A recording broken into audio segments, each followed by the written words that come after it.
everybody. I am here today with Peter Verhoff, head swim coach and director of aquatics, and we're going to talk a little bit about some of the recent and long-term success that our swim programs have had here. So, Peter, before we get started, thank you, and I want to ask you if you could associate yourself with any swimmer, past, present, well, not future. Wow. Who would you associate yourself with? Who are you? Wow. Who are you most Was similar not to? ready for that. I know. We don't have to include so this I in was, the podcast. I was, you know, in my mind, I wasn't a very versatile swimmer. I was a 100 fly specialist, and I could do kind of the sprint free events. And I desperately wanted to be able to do longer events because I just thought those guys were so tough, and those races were awesome, and I wanted to dig in. So every year, especially when I was in college, I would go over to the distance coach and be like, I'm going to start over here this year. And it took about 3 days, and he was like, all right, time to go back. See you later. So if I had to pick somebody that I was like, man, I really wish I could emulate, or that would be the person. It'd probably be like a middle distance freestyler, like Nimrod I was talking to earlier this week. He's a great example. A 200 freestyler, long course. You're going to swim on relays. Be involved that way. So I would kind of go to that. I don't know who off the top of my head. I haven't really thought about it that way, but like definitely like a middle distance freestyler, maybe an IMer would have been my pick. So Kieran Smith is over at Florida right now. Is kind of the U.S. Star in those events. Somebody like that. They're huge work ethic, a lot of detail in their races, but the consistency is there. They're always having to show up. Big moment. They cover a lot of different ground. I think that's kind of what I would want to emulate and be. I think that's what I identify with. So, good question. Oh, well, I swam in high school as well. Like, Okay. little known fact, 500 Yes. free. I was not very good. And so the second question is one that I wouldn't have a good answer to because I lost a lot. Who's the most famous swimmer that you beat? Famous swimmer that I beat. Personally? Mm-hmm. I was very fortunate to swim in an era with Michael Phelps, and I grew up. He was in Baltimore, I was in Southern Virginia, and so we would see each other once a year at an Invitational in December, and we were like 11, 12, 13, and we kind of got to know each other because we had this little rivalry because the guys I swam with, we had about 8 or 9 guys on our team that when you put us together on a relay, we were pretty good, and he didn't have a whole lot of guys around him at the time on his little 13-year-old team, so our relays could always beat him.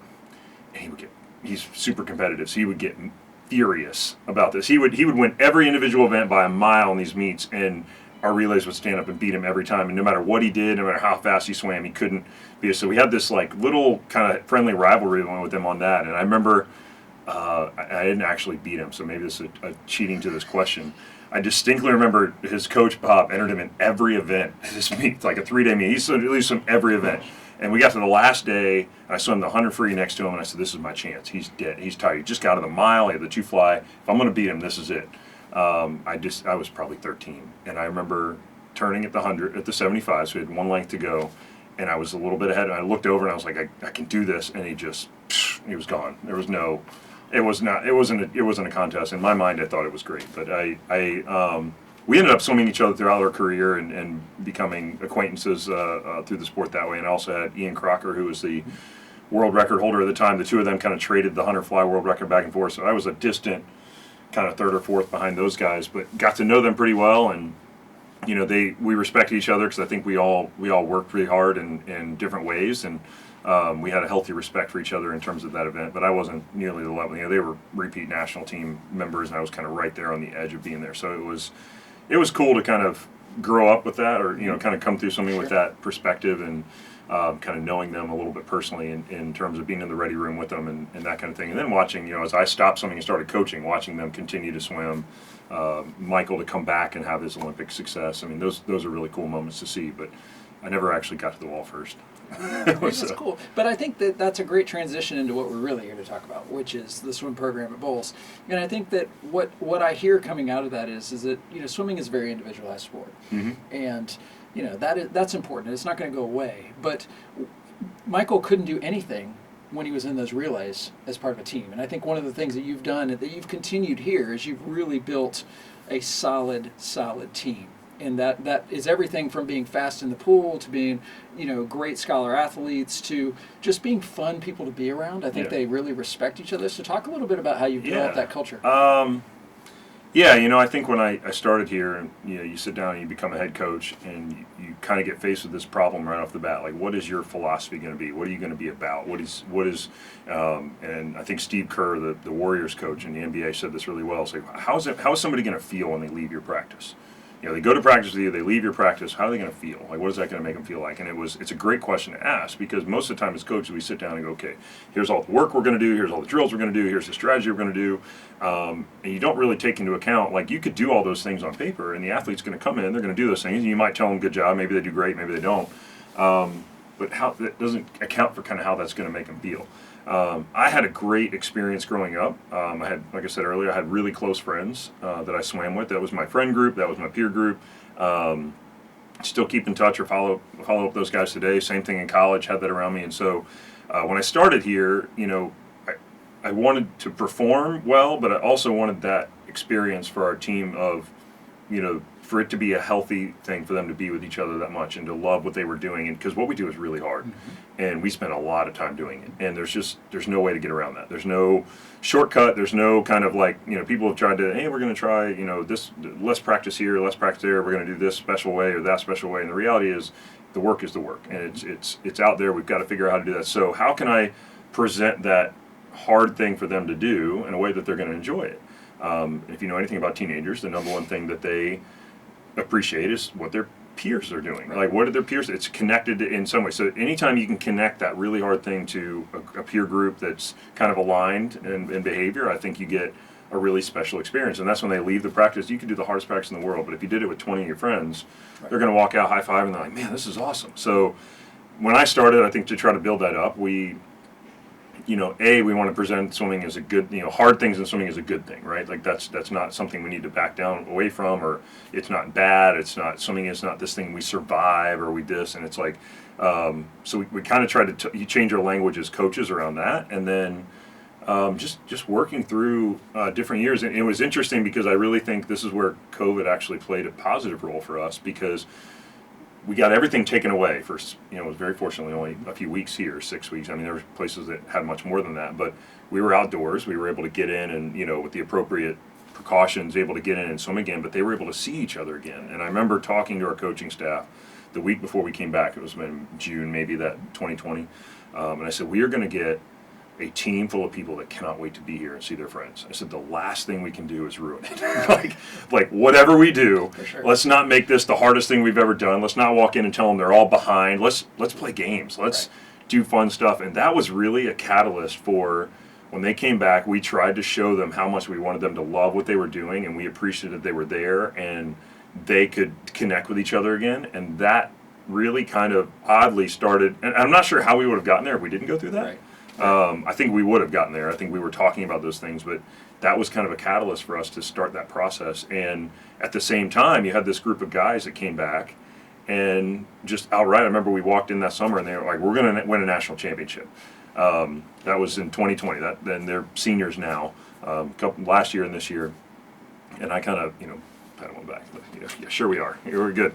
We'll keep doing that. We'll go for that. That sounds good. We're not even close, but we'll have at it, right? And they, I think, equated that fun that we were having and the idea that we can do these really hard things with this goal of a national championship, and that's what kind of drove us to where we are today. There's kind of this, like, we're going to do this really hard thing, we're going to have this really high level of performance, but we love doing it. We have fun doing it. We're trying to get there, and I think that's the culture you see right now. Like, sure. They really do like working hard, and we as coaches try not to take advantage of that. Right. It's like if my view as a coach is, it's not my workout, it's their workout. I'm just kind of guiding them through it or giving them the guide rails or whatever it is. And I think that idea of empowering them is very foreign in some other sports and other places. I think they don't view a high school athlete as capable of kind of owning that. I can't imagine how it is in the classroom.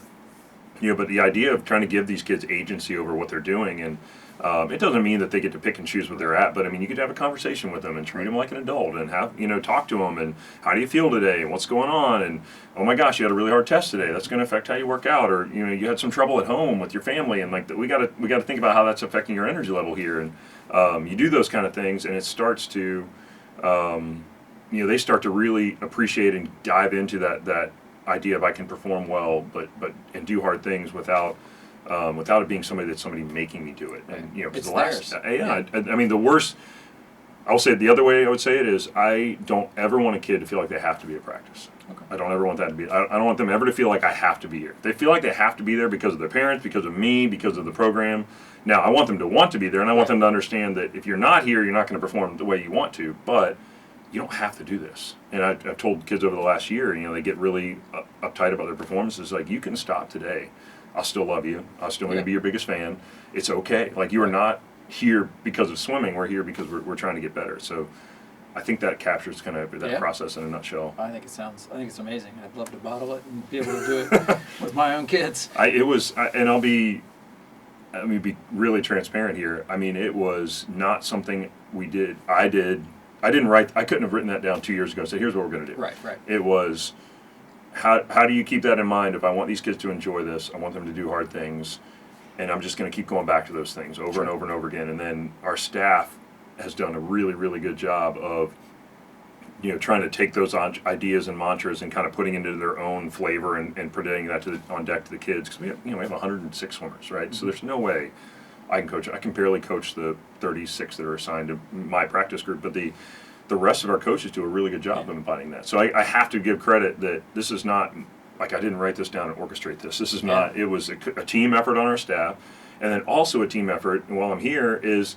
like, I have to give credit to the whole school. I mean, our faculty and our teachers, our deans, our chefs, like, you have no idea how many interactions these kids have that add up to the sum total of a championship, right? Like, these, it could be a teacher that helped them work through, hey, I'm going to miss a few days of class for this swim meet, and I need to get this material done. And that they showed up, and that teacher was like, yeah, let me help you through that, right? Like, that's the stuff that makes a championship, right? It's not the kid just saying, I'm just going to do all these hard things. You have this team that's kind of working. So I'm really thankful to the school for supporting us, not because hey, we want to have great athletics, but we want to have great people, and everybody has to kind of play their role in that. And I think that was really, I'd be remiss if I didn't say that was a huge component of what was successful the last couple of years. Oh, well, full agreement. I mean, I think that all of us are benefiting at Bulls of standing on the shoulders of giants that came before us that lay a foundation. Yes. It is really hard to create the foundation of excellence in winning, from the very beginning. That's a tall order. Yeah. And so when you inherit it and it's the culture, then it's what you're talking about. It's navigating it so that it doesn't just become a grind, or doesn't become, an unfair expectation, or something that really, a burden. You don't want it to be a burden. It's something that is a privilege to be able to do. So, spoiler alert: how did the boys do? Boys are great. Our team from last year was crowned national champion. So it's kind of a virtual championship. They kind of collate all the results from around the country. So we got to wait for California schools to finish in May. And so the end of the summer, our boys were recently named the national champions this last year. And so, is that just independent schools, or is that overall? That was overall, wow. And also independent schools. So there's two categories there, and I think they're independent school national champions. I think we had the highest point total of all schools in the way they scored it out. Our girls were top 10. The girls were 6. So awesome. That was a huge. I don't think they realized that they were going to be there. I think that was pretty cool to kind of announce that to them, and they were like, wait a minute, we were top 10. I was like, yes, you're on your way to, this is really good. So really and it was really cool. I think one of the fun moments about that, so Swimming World does this, the Swimming World magazine does this kind of competition and puts it all together. They emailed us and said, hey, you've been national, we need some pictures. And so I went back to try to find pictures of our national champion, the boys standing on the podium, and I could not. It was always all we have is the whole team, the boys and the girls. And I sent it to them. I said, "Here you go. You can take it or leave it." And they were like, "Do you have any of the boys?" Like, nope. This is our team. Like, they're all part of it. They all played a role. They're all there. And we did find a picture of the guys on the podium when they accepted their award. But we rapidly had the girls in there on the next picture. So a parent or somebody had that picture, and it was awesome. But it was kind of telling to me when it was, I would like a picture of your national championship boys. I'm like, no, all I got is 60 some kids, and there were kids that. We have some kids that don't get to participate in the state meet because, we really good team, and not everybody gets to go. They bust down there and they cheer, and they get to be in that picture. So you have this picture of, like, there's everybody across the program. I mean, the coaches, you have the boys, the girls, the kids that were in practice with them every day, all in this picture. And it's a great image of really what our team is. Because it'd be Sure. really easy to take 16 guys, put them on a podium, here's your picture, let's celebrate them, and that's the Yeah. only people that was it. But no, this is a much bigger thing than that. And I think it was really interesting to kind of have that problem when we were trying to figure out how to do that protocol. That's awesome. I mean, it's a Bulls World problem. Yeah. You know, the boys have won, 34 straight states. Yep. Girls, it's 31 or something Yeah, like that. yeah. I mean, I might have it wrong. You got multiple national championships for the boys and the girls, Yep. independent school. You know, this is a true legacy. So what do you do next? Like how do you keep it going? I told somebody in an interview before, it was like, it's like being handed the keys to a Ferrari and said, drive it as fast as you can, just don't wreck it. It's like, it's like, here's Dad's Ferrari for the night, just don't wreck it. Like, okay, got it. a good But life you're not lesson. going to drive slow, right? And so it's, I think, what you do next is you always focus on the kids in front of you. Sure. You don't look ahead and, hey, what are we going to do next? What does the group in front of us this year need to do to be the best they can be? What is the group next year going to need to do to be the best they can be? And as a head coach, I'm probably looking 2 or 3 years ahead in terms of looking at the freshmen or the 8th graders and kind of where are they at? What do we need to do to get them to that next level and keep going? But I think as long as you kind of go through that and you just like every year, it's let's win, or however you want to define winning, and it's okay to set a goal if we're going to win a state championship or a national championship. That's a great goal. Goals tell us the direction we need to go in. So we set those goals, and then you just take the group in front of you. It's not like you sit back and go, okay, well, if I can just get these 4 people here in 3 years, then we're going to do that, or I'm going to need to go find another kid to come into the school. Like, no. It's who do you have in front of you right now, and what do they need from me? How do I need to show up for that group in front of me right now? And it's going to be different every year. This group's different than last year, and I've got to show up as a coach differently than I did last year. That's the hard part of kind of figuring it out. And when you're in a place like this where you have this expectation of, and I don't think the expectation comes anywhere from it inside. I don't feel it from you or the school or anybody that we have to win or anything like that. But the expectation is we're that good, so we want to get there. Right. And so to get to our best, it is, what does that group in front of me need right now? Yeah. And I mean, that's what my advisor in graduate school, Ted Sizer, used to say all the time. What does the student need from you today? Yeah. Yeah, Yeah. that's a great way to do it. Well, this has been amazing. I mean, we could go on for hours talking Yes. about this. I love athletics. And congratulations again. Congratulations to Appreciate your it. coaches, to all of the swimmers, and just keep up the great work. And thanks to everybody out there for all that you do. Yes, I appreciate. I do want to say thank you to everybody that led in. That is certainly a team effort across the board. And so, if I get this opportunity to say thank you for our teachers, our faculty, our staff that are at the school, absolutely, that could not have been done without everybody working on that. So I appreciate the opportunity, and thank you very much. Let's do it again.